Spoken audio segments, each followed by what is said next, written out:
Alright, so I wanted to play some near-death experience. Some people who've had a near-death experience and they talking a little bit about it. The neat thing coming from my perspective is that I myself has had a near-death experience, and it was quite a profound experience. And I wanted to play a few of I suppose a few of the more accurate ones that I've found. And here goes.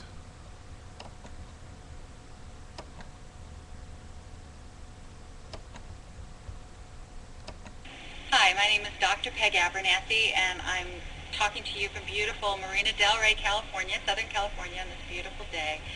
And I want to tell you about my NDE experience. My NDE experience happened a long time ago, but I always say that it was, my life really began the night of my NDE.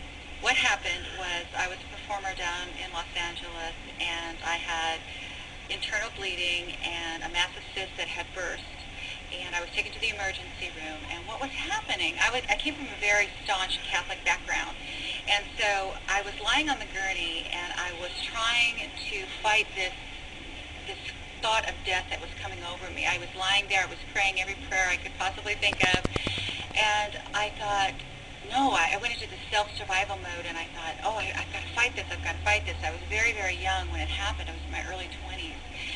And then again, the thought of death passed through my mind again, and I'm thinking, wait, I'm not dying, am I? I mean, this cannot be happening. I'm young, I'm invincible, I just began my life, right? And then there was another point, and I call it a threshold, where I went, okay, yeah, this is really happening. I think I'm really dying here. And it's very interesting because I went from this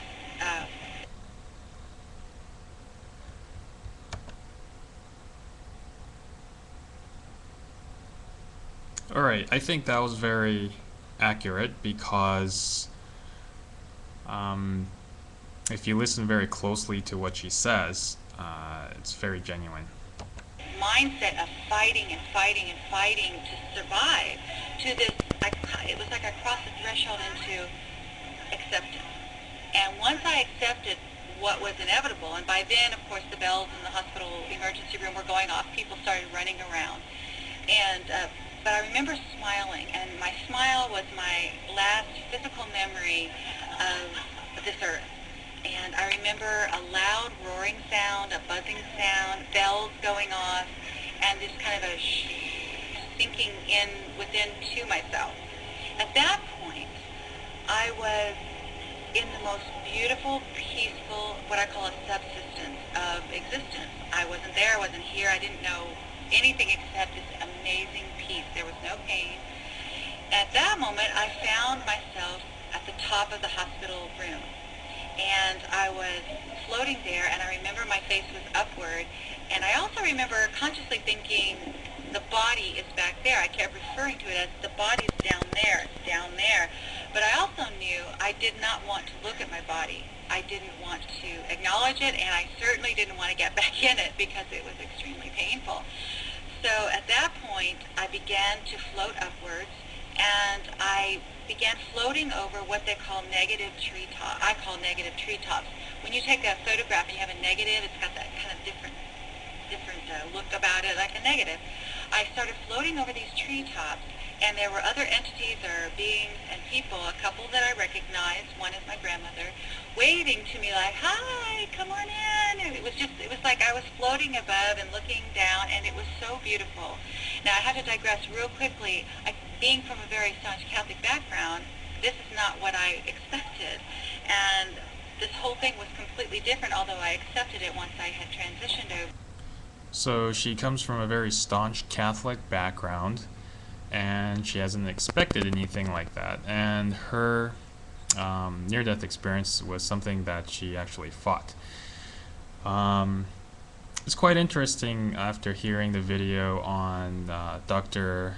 Nick Strassman, I think, and his pineal gland. Let's keep listening. I really felt like, yeah, this is it. This is the real thing. This is the real deal. And the reason I bring that up is that I wasn't expecting all of this. but I just allowed it to be, and I kept going, and I had never heard of a near-death experience.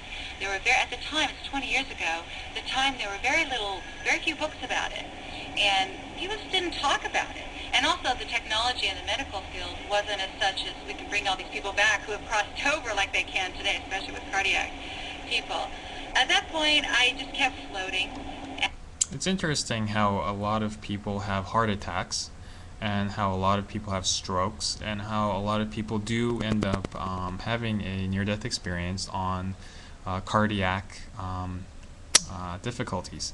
It is the number one killer in the United States. It is the number one killer. Heart attack is the number one killer, I think, in North America.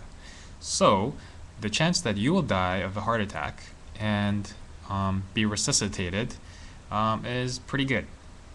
And and I saw this big tunnel. I had a very atypical experience.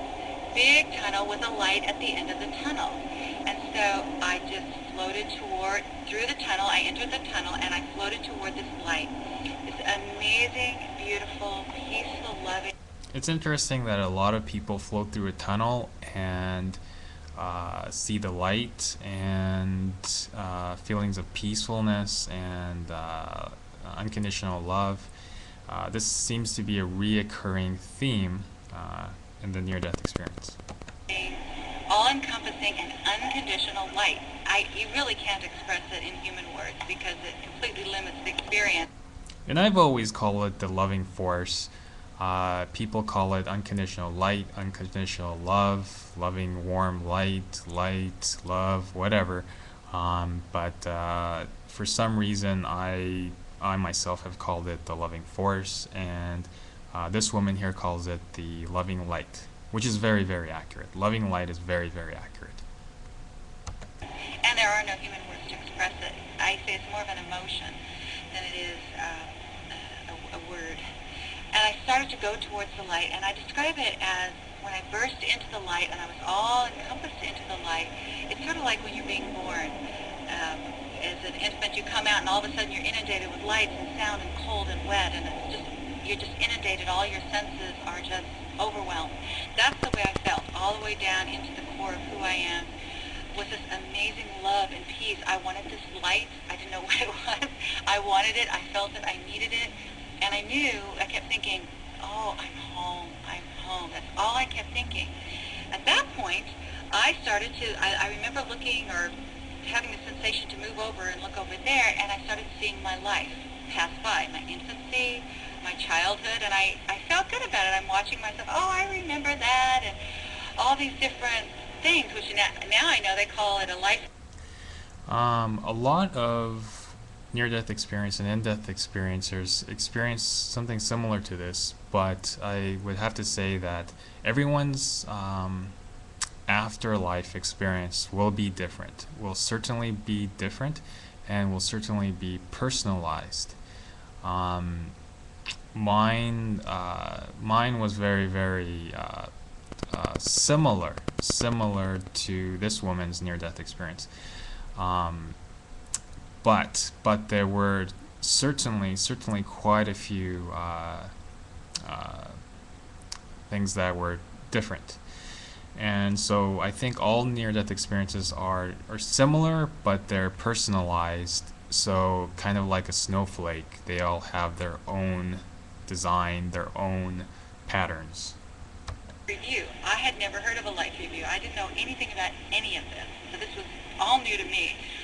And I started watching myself, my childhood, my early teen years, and then I came to a point where I saw myself being married, which I was about 4 years into my marriage at that time. And I remember seeing my husband as I'm walking down the aisle with my father, and